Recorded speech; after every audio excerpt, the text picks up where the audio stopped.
Alas jansalair viklein sa córte gael. An gédal siasgar an míle mágus ach an fírcin fólsú sin. Bhí sé cruúil agus scuileann searam. Is gomála sin is ínta can fírcin fólse a dagarig muinter a stróil le lomhéin is lom a bhain céile saifin is iad san atá teasta lom agus áhas an dánar am sean sa bheith am lauart leis an cúliúdar seo. Distinguished guests, Vice-Chancellor, may I join with you first in acknowledging that we are meeting today on the traditional lands of the Bregal people, and may I join with you in paying my respect to their elders, both past and present. Jenim sin agus glachim leis an mi culture iantach orsa a bhí acha is guim banacht or a sanata imi iad sanata an fuiloher is a mega an santa qui. May I thank you, Vice-Chancellor, for your kind introduction of me this evening. It is a great honor for me to be here to address you in a university whose foundation in 1949 represented, as you have emphasized, such an important egalitarian moment in the expansion of university education in Australia, and New South Wales in particular. And indeed, the ongoing success of this university is surely a tribute to the enduring wisdom of that decision. This university, as you have said, has contributed so much to the writing of the history of the Irish experience in Australia. From, and I agree, it is seminal scholarship, the scholarship of the late Professor Patrick O'Farrell, to the establishment of the Australian Ireland Fund Chair in Modern Irish Studies and the John Hume Institute in Global Irish Studies. Through its partnership with its namesake, the John Hume Institute in University College Dublin, that institute is an expression, and surely, of the closeness of the relationship between Ireland and Australia, and it provides an example of the kind of scholarly cooperation across national borders that is to the benefit of all mankind.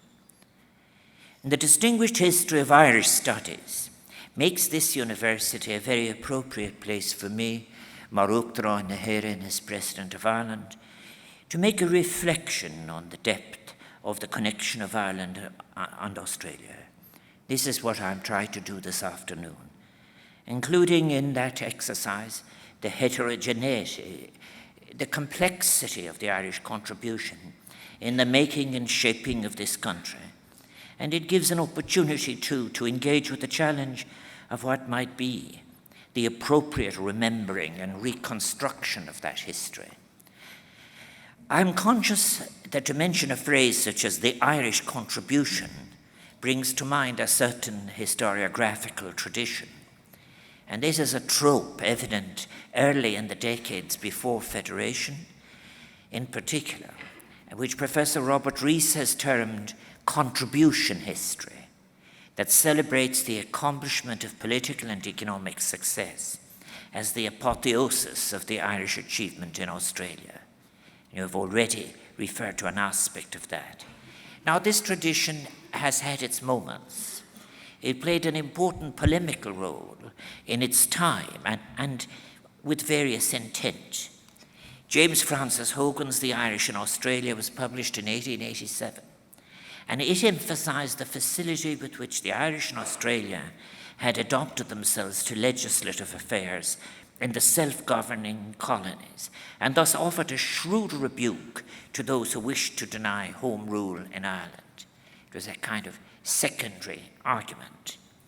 And indeed, there had been a very significant contribution, and it does, of course, include John Henry Plunkett, includes William Hearn, and includes so many others.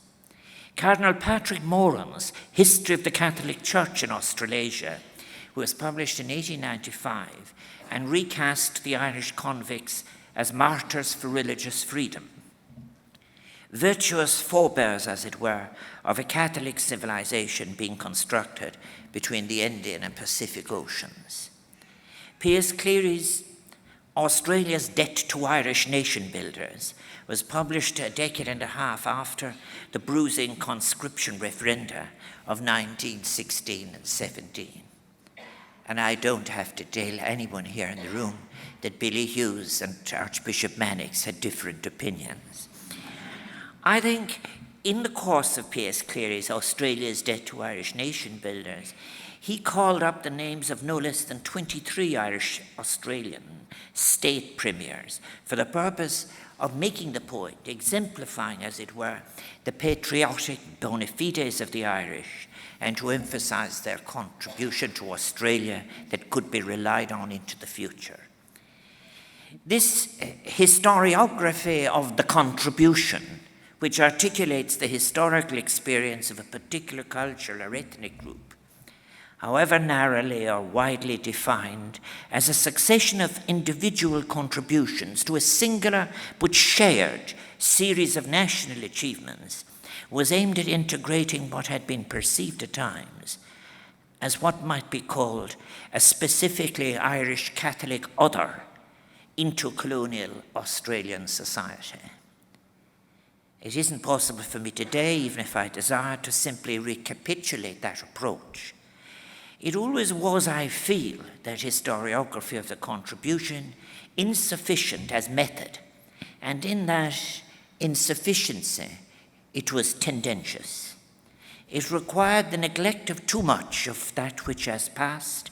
For example, the nature of the arrival experience from the perspective of those arriving, and the response to that arrival from the perspective of the first occupants of this landmass. Then too, it does not deal with the operation of what is called the system, that immense apparatus of imperial crime and punishment. And it ignores too the differing nuanced forms and consequences of settler capitalism, a venture which after all displaced so many. It is thus a relatively recent historiography that attempts to deal with the collision of these projects of discovery, place of banishment, settlement, domination, and of above all, the subject of the treatment of the first occupants. For let us never forget, Australia was never, for 70,000 years, except in the ideological hubris of imperialism, a terra nullius, an empty country, nobody's land.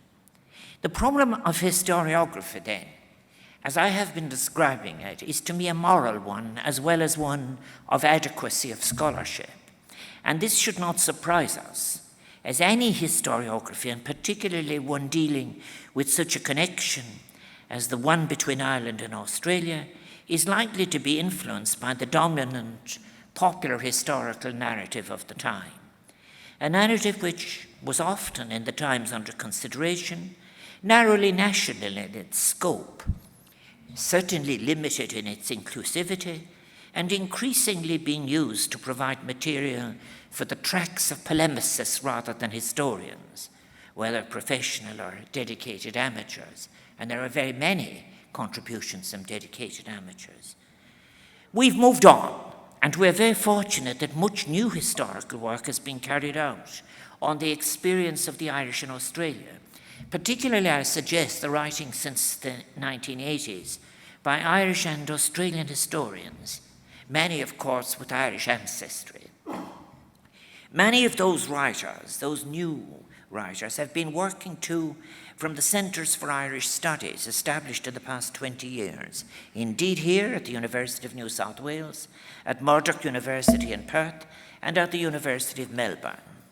And aren't we all surely indebted to this recent generation of scholars who've given us such carefully researched and well-presented volumes as Thomas Keneally's The Great Shame, The Playmaker, Commonwealth of Thieves, Robert Hughes' The Fatal Shore, Stuart McIntyre's excellent, concise history of Australia, which is a relatively recent edition, and a number of specialist studies, such as Mark Tedeschi's Murder at Mile Creek, and of course Claire Dunn's People Under the Skin. I have been rereading these, and also I want to express my thanks to the kind person who sent me 100 poems you should know, with contemporary poets from Australia, and indeed they were so impressive. On that, I thought something very interesting occurred to me, was the particular kind of Australian humour which informs that writing in the contemporary period, the sideways glance at reality. But the scholarship to which I've just been referring, I suggest, provides a richer and much more inclusive basis on which to make a reflection on the Irish experience in Australia.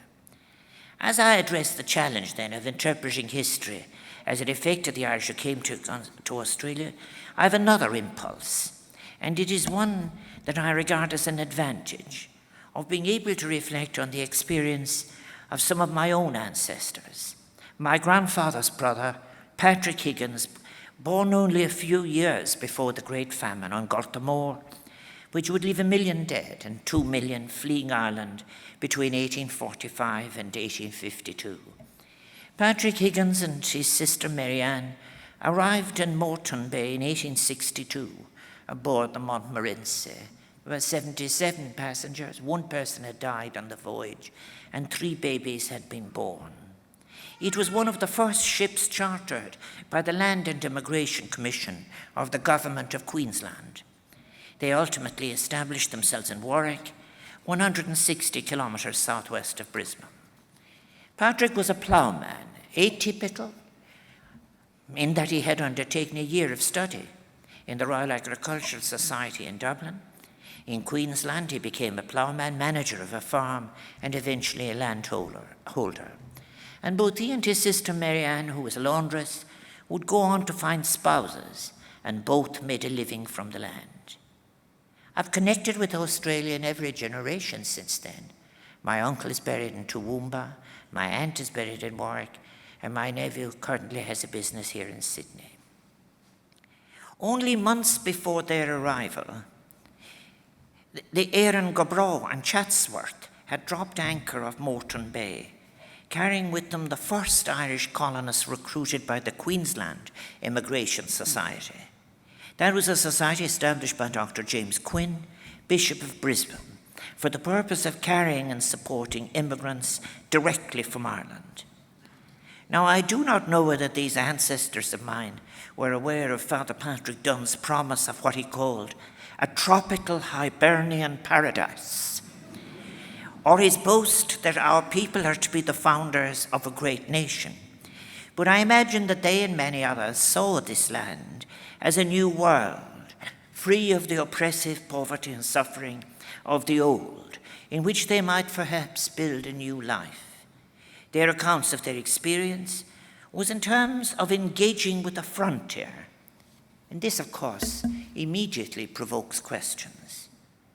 When I think of my ancestors' arrival, I cannot but think also of those who were there before them on this land.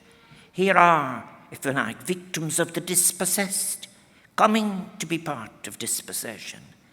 And they are coming to people who had a culture that scholars have put as old as 65,000 years.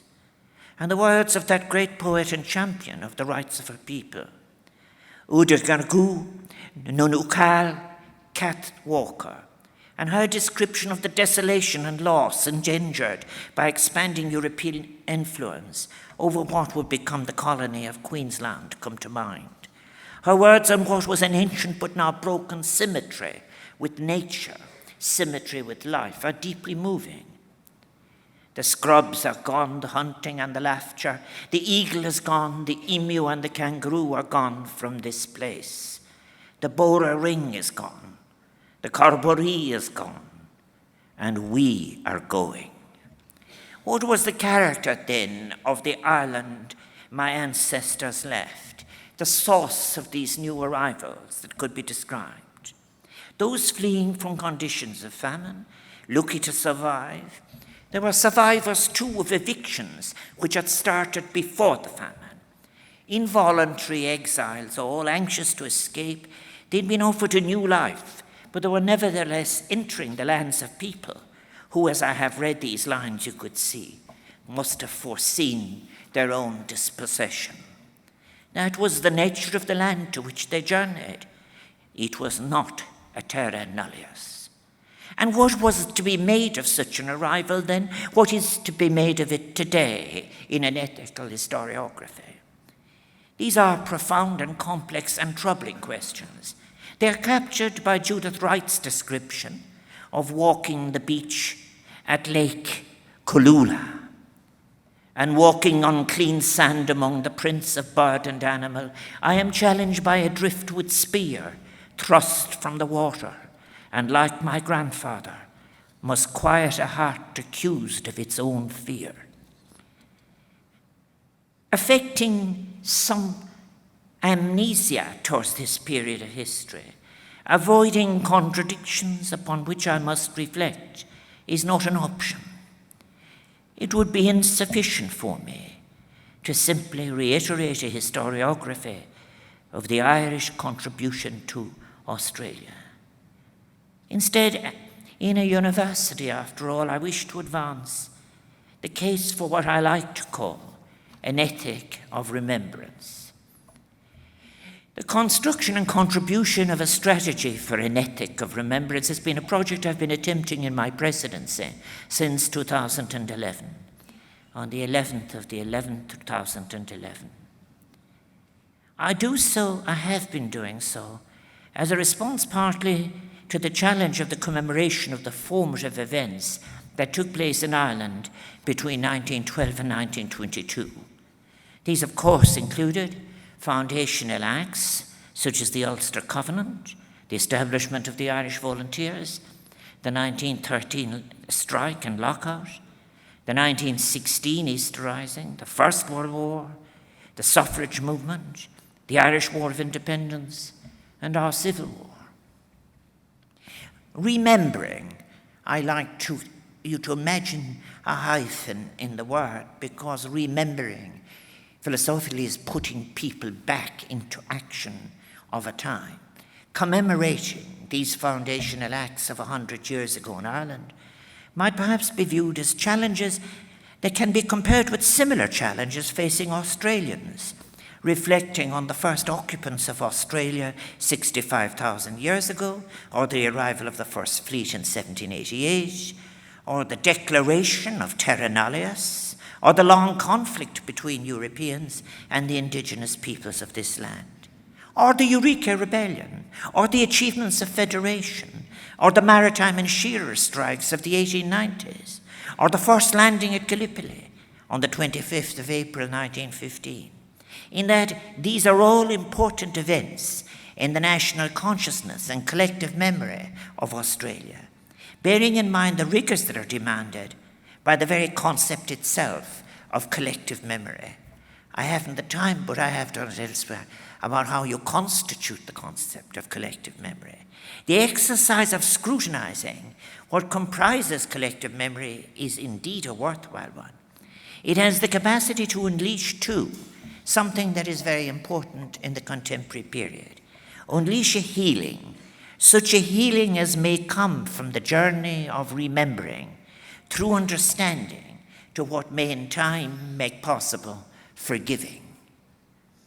The challenge of being open to revisiting anew formative events of the past that we had, as it were, put on a shelf in our mind, more accurately had been placed on a shelf in our mind, is one that could best be expressed as a challenge we all face in all cultures, and that includes, of course, both Ireland and Australia. The purpose of forgiving, for example, as Hannah Arendt saw it, and if I may summarize, was to rob an event of the past of its capacity to deprive one of the realistic possibilities of the present, and even more important, the imaginative possibilities of the future. In Irish, we would refer to them as na féidearthachtaí. There is nothing truly to be gained from amnesia, though, I suggest, however comforting it may be, and everything to be lost for taking it as a strategy.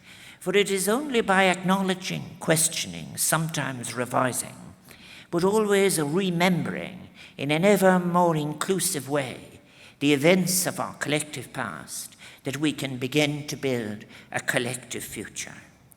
And that is why, for example, in Ireland, during what we have termed the decade of centenaries, we sought, for example, to restore to our national memory those men and women from the south of Ireland, 250,000 in number, who served in British forces in the First World War, of whom 35,000 may never have come home.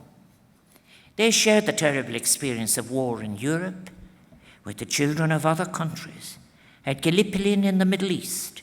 But the Irish returnees were remembered and treated quite differently when they returned to the south of Ireland than, for example, the Irishmen who fought in the Australia and New Zealand Army Corps when they returned to their new homes. We have sought to address this. In remembering them in our narrative, we seek not to minimize what remains as important, legitimate, and crucial debates regarding the causes and consequences of what was, after all, a collision of competing empires that led to a world war, that lost a generation in the war. But what we seek to recognize, rather, is the lives of those Irish soldiers lost, and those, after all, whose potential and promise were extinguished on the battlefields of a war which had been declared. The same instinct of seeking a more comprehensive memory of our past has led us to focus on the central role of women in our own revolutionary generation of a century ago, a role that had been underemphasized in previous commemorations.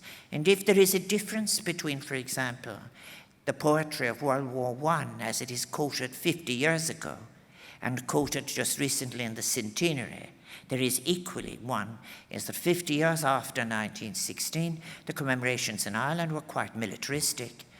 Just recently, in 2016, women have taken their place in the narrative, have been recognized. I think that, yes, of course, the most difficult commemorations for us still lie before us. For over the next 6 years, we enter the centenary of a crucible of Irish history, our Irish Revolution, our independence struggle, our Civil War, and the foundation of the new independent state. The 1918 general election, in which the plurality of Irish people, newly enfranchised through the introduction of universal suffrage, following the culmination of a long struggle by women and working class people in Ireland, they voted for a nationalist movement committed to achieving a separate and independent Irish Republic, which was to be achieved by withdrawing from the British Parliament. And it would lead, they suggested, if I may quote, the establishing of a constituent assembly comprising persons chosen by the Irish constituencies as the supreme national authority to speak and act in the name of the Irish people. At the inaugural meeting of that Constituent Assembly, the first Dáil Éireann, the newly elected representatives of the people ratified the establishment of the Irish Republic, proclaimed in Dublin on Easter Monday 1916. They did this through a declaration of independence and approved a democratic programme which outlined economic and social principles, including a declaration of the right of every citizen to an adequate share of the produce of the nation's labour. It has its romantic moments. Appealing to the world, they issued the press releases from that meeting in Irish, English, and French. The refusal of the British government to recognise the very existence of the first Dáil Éireann, which was after all the outcome of national consultation, led inexorably to a war of independence. The war was brought formally to a close by the Anglo-Irish Treaty, and one of the Irish negotiators was George Gavin Duffy, son of Charles Gavin Duffy, a former Premier of the state of Victoria. Many of those elected to the second Dáil refused to abide by the terms of a treaty they claimed was signed under duress. They claimed that they were being asked to accept the status of Ireland as a dominion of the British Empire, which maintained the king as head of state of the new 26-county jurisdiction.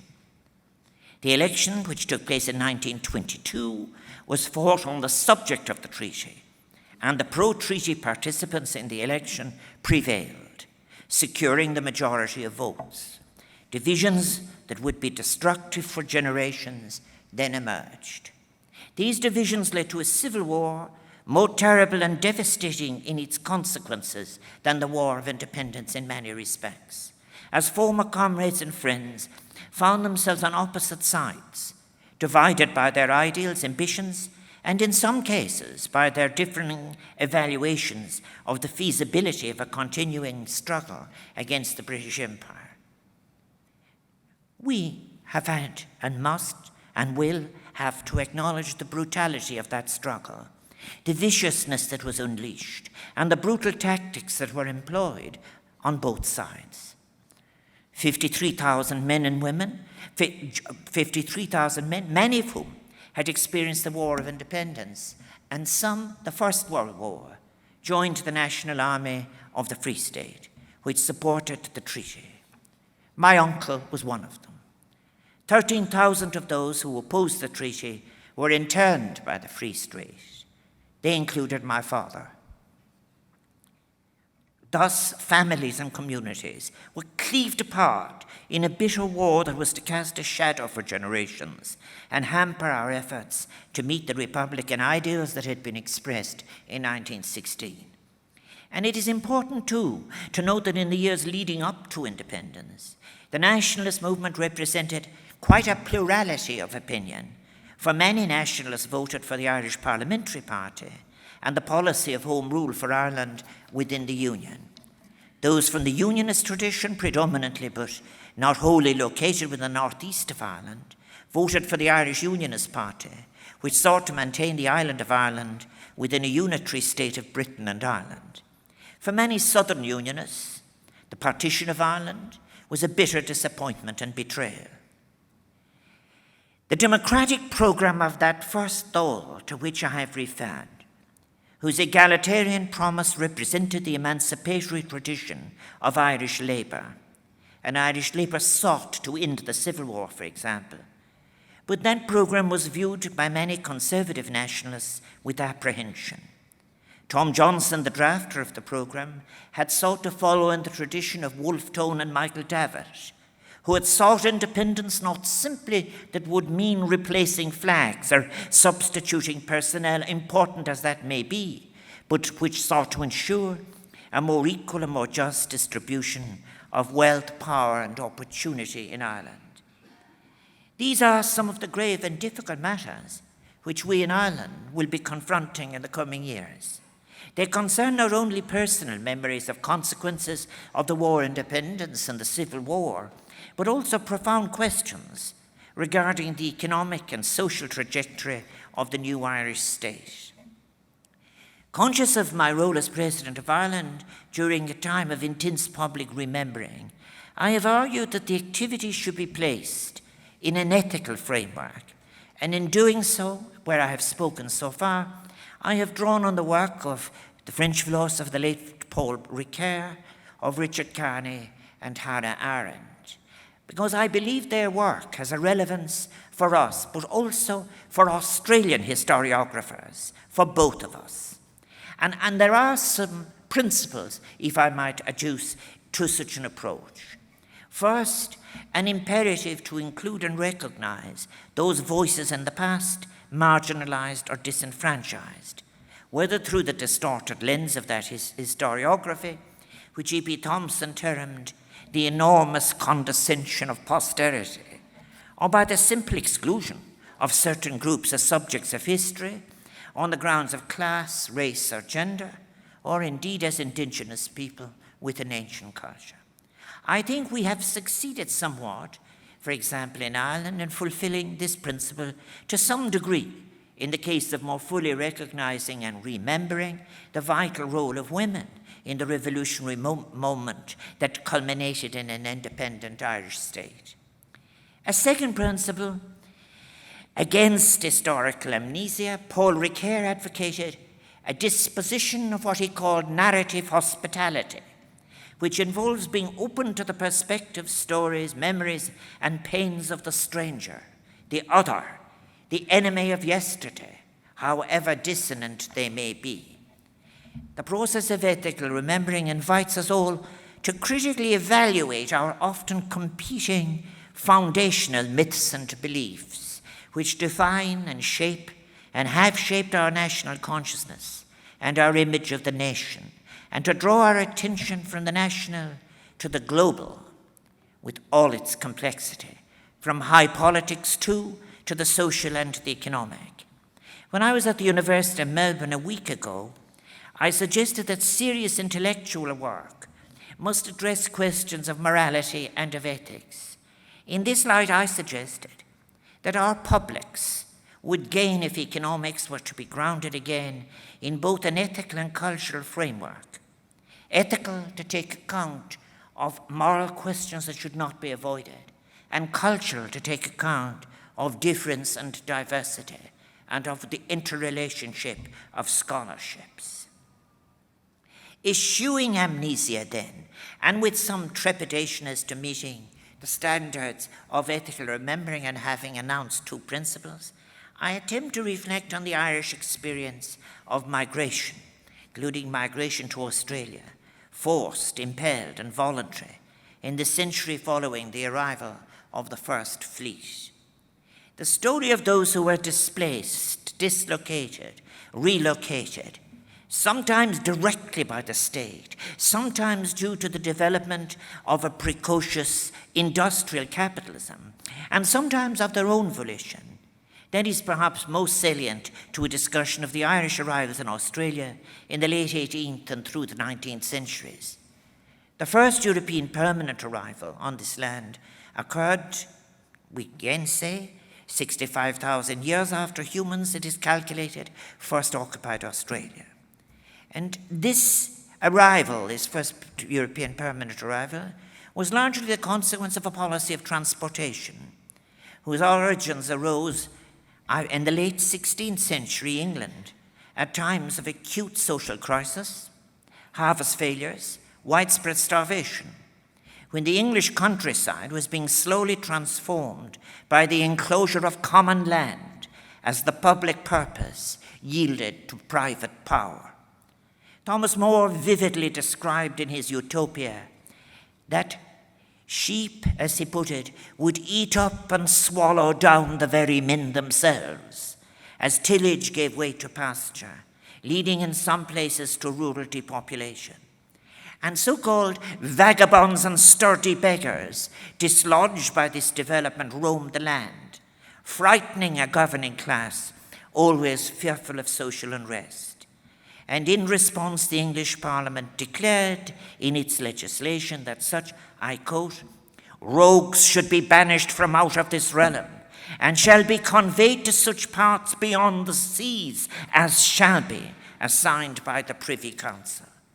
Initially confined to England in the early 17th century, the use of convict transportation was extended to Ireland by the English Commonwealth during the Cromwellian invasions, when prisoners of war, priests, vagrants, were sent to labor in Virginia and the Caribbean.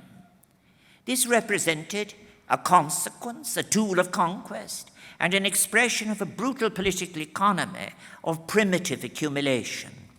The most turbulent opponents of Cromwellian rule were removed and upon arrival were disposed of as unfree labourers to serve sentences of 7 or 14 years in the plantations of the New World.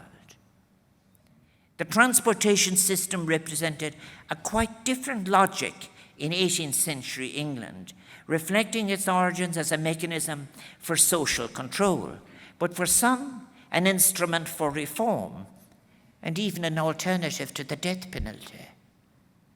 In England, it was driven not by the imperatives of conquest, but by the remorseless expansion of the market economy, a process given a new life and new impetus by the Revolution of 1688, and the transformation of the relationship between the people and the land in which they lived and worked, as complex customary rights to the commons, established over many centuries, were extinguished by parliamentary fiat. To protect the newly acquired rights to this new private property, the statute book, for this was a parliamentary process, was marked by a great expansion of criminal offences to which capital punishment applied. The great legal scholar Blackstone complained in the 1760s that there were 160 of such in force, as parliamentarians sought to maintain their faith in the deterrent effect of the hangman, even as perceptions of criminality continued to rise. Recourse to a system of transportation was not a peculiarly English or British phenomenon. It was rather more common expression of the fears and ambitions of empire, a way that empire sought to dispose of disciplining and reforming troublesome, surplus peoples. It was seen as a strategy for dealing with overcrowded cities filled with vagrants, considered to be subversive, a danger to good order. In addition to its early period, transportation was used as a means of opening up what are described as new frontiers to cultivation and exploitation. Dutch, Spanish, and Portuguese convicts were used as indentured agents of imperial expansion, circulating the Indian and Pacific Oceans to the Americas, Cuba, Philippines, Java, the Cape of Good Hope, Goa, Sao Tome, Brazil, Mozambique, Angola. One could go on. Russian convicts were shipped to Siberia and Sakhalin Island, and Qing China used convict labor to open up its western frontier after conquest. We must then situate the system of convict transportation within that broader context and recognize that there is no monopoly in memory on suffering or victimhood. The Transportation Acts of the 18th century British Parliament were faithfully followed by the Irish Parliament, but adapted for Irish circumstances, so that by 1735, the judges and magistrates of Dublin were authorised to order transportation as a punishment for vagrancy, a measure which was used far more frequently than in England. More than 13,000 Irish men and women were transported to North America in this way in the 50 years before the American Revolution of 1776. Now we must recall that Ireland in the 1780s and 1790s was in a state of intellectual, economic, and social ferment.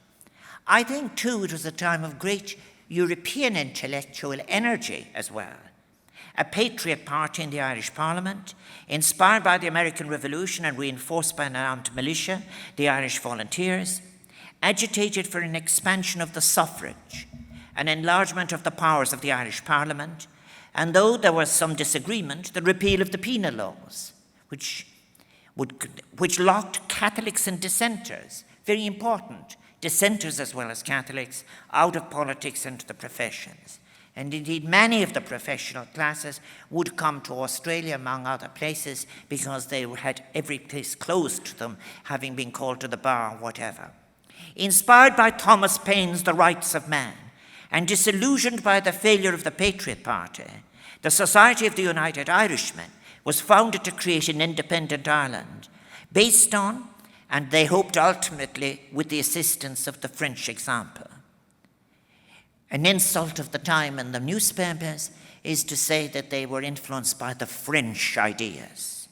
Meanwhile, in rural areas, secret oath-bound societies, such as the White Boys, protested the payment of the tithe to the establishment Anglican Church and sought often violently to defend the rights of tenant farmers. It was in these years that the term Protestant ascendancy came into common use to describe the precarious social, political, and economic dominance of a landed Anglican establishment whose greatest threat came, as they saw it, not from any sectarian conflict or the structural contradictions of the society they occupied, but from the ideas of the French Revolution. And indeed, James Fenton Lawler would thunder against these 8,000 he saw who were excluding people from life's prospects itself. And in such an environment, the British appointed executive in Dublin was eager to recommence transportation. It was particularly needed, as they saw it then, as nothing like the hulks, those aging, decrepit warships which held prisoners previously condemned to transportation and were moored off the coast of England. Nothing like that could be or were likely to be procured in Ireland, and this placed increasing pressure on already overcrowded prisons. Despite this readiness and several abortive attempts to transport Irish convicts to Newfoundland, the Caribbean, North America, no vessels from Ireland joined the first fleet. The first convicts sentenced to transportation from Ireland departed Cork City on the 21st of April 1791 aboard the Queen, an overcrowded American-built three-mast square-sailed West Indiaman, and it was the smallest vessel to participate in the Third Fleet. The contractors were a slaving firm, Camden, Calvert and King, to whom the Irish administration agreed to pay £17 for every convict on board. That firm had been responsible, incidentally, for the infamous Second Fleet, which lost over a quarter of its passengers to disease and insufficient victualling, made all the worse by the use of slave shackles to restrain the prisoners on voyage. On the Queen, the 133 male and 22 female convicts, 4 of whom travelled with young children, aboard the Queen, they were still treated cruelly. The second mate, whose duties included the dispensing of the convict rations, reportedly used short weights to serve out 60 pounds of beef in each sitting instead of the 132 pounds agreed as parts of terms of the contract. The convicts who arrived on the Queen were the first of 36,000 Irish people sentenced to transport to be sent to New South Wales, Queensland, Tasmania, and Western Australia between 1791 and 1868. I calculate the Irish contribution to convict transportation to be about 1/8. The transportation of non-political Irish convicts followed the general pattern outlined by Robert Hughes. That is, there's a period of primitive transportation from 1787 to 1810. The second period was from the terminus of the Napoleonic War and included the 15 years after its conclusion, as rapid demographic and economic transformations and an expansion of capacity of the state drove an increase in transportations. The third phase was from 1831 to 1840, the height of the system, and the final phase from 1840, when the introduction of the penitential system and the new poor law in England in the previous decade provided a carceral or prison solution to social problems hitherto dealt with by transportation. If you like, the utilitarian panopticon was winning at home. A minority of those transported were political prisoners, and this consisted of versions of the 1798 rebellion and the risings of 1803, 1848, 1867, all of whom were exiled from Ireland. The arrival of 400 United Irishmen and 300 members of their allies, the Defenders, including some experienced fighters, caused considerable alarm to the colonial authorities here in Sydney, who pleaded with London not to send any more of the Irish Republicans, who keep us in a constant state of suspicion. These fears were augmented by the presence of some of the leadership of the United Irishmen, including General Joseph Holt, and later one of his most able lieutenants, Michael Dwyer, whose grave now lies in Waverley Cemetery. These fears were given substance and form in the Castle Hill Rebellion, as Irish political prisoners led by Philip Cunningham, fired up by news of Robert Emmet's rebellion of 1803, uttered the familiar cry of death or liberty, and it is said the much more unfamiliar, and a ship to take us home, and planted the Tree of Liberty and Government House. Following the death of Cunningham, the remaining ringleaders were court-martialed and hung in chains at Parramatta, Castle Hill and Sydney. Joseph Holt, despite his protestations that he was not involved, was sent to Norfolk Island, where he chronicled an experience that, in his words, exceeds in cruelty anything that can be credited. Dr. Anne-Marie Whitaker has traced the fates of many of the other United Irishmen and found that some prospered under the rules of Governor Macquarie, which is unsurprising. The leadership of the United Irishmen, after all, tended to reflect the same social composition as did their French Revolutionary comrades: skilled tradesmen, professionals, merchants. And schooled in radical democratic politics, a number became leaders of the emancipist faction, and the eldest son of Richard Dry, a prominent anti-transportation advocate, became the first Australian-born Premier of Tasmania. Integration into the new colonial society did not dissolve bonds of solidarity of an estranged kind between political prisoners.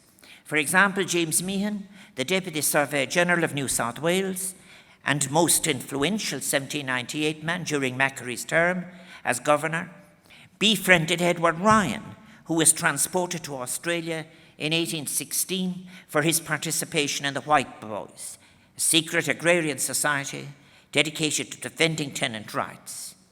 Ryan was emancipated in 1830, established a pastoral empire at Borowa, 300 miles west of here. Thomas Keneally, in his magnificent book, The Great Shame, has recounted that sometimes tragic stories of the gentleman revolutionaries and intellectuals of the Young Islander movement of 1848, William Smith O'Brien, John Mitchell, Thomas Francis Maher, Patrick O'Donoghue, Terence Bellew McManus, Kevin Isler O'Doherty, and John Martin. But I think there's something not to be ignored. Despite their romantic and generous vision of the Irish nation, profound ethical differences later emerged between them. For after all, after escape to America, John Mitchell supported the slave-owning Confederate States, while Maher served as the general of the Irish Brigade in the Union Army. The forces which influenced the free migration then of 250,000 Irish people to Australia, like my ancestor, they were more complex, for it was now the rhythms of the new global capitalist economy of the long 19th century which structured their experience. Often when I look back at all these studies on migration, I see great value in a distinction Emile Durkheim had in his classic work on suicide. External factors explain fluctuations in the rate, but local factors and personal factors explain the incidence, the decision in any case. But the Irish economy, after the famine, was a small, poor agricultural one, and as such extremely open to world markets. Fluctuations in agricultural prices and poor harvests had devastating effects, and against a general background of a long transition from arable tillage to pastoral farming, enforced at times through evictions which had started before the famine, leaving some with no option but to emigrate. One has to ask the question, how free or voluntary was such a choice? The historian David Fitzpatrick reminds us, Irish immigration to Australia then in this period, this third of a million, was influenced more by the availability of assisted migration. And that is the case of the Queensland one I have referred to. The fortunes of the Australian economy and phenomena of chain migration, these I think were really Fitzpatrick's view. I think that they had a greater influence than anything else. They were surely responsible as to the decision to immigrate, maybe rather than the destination.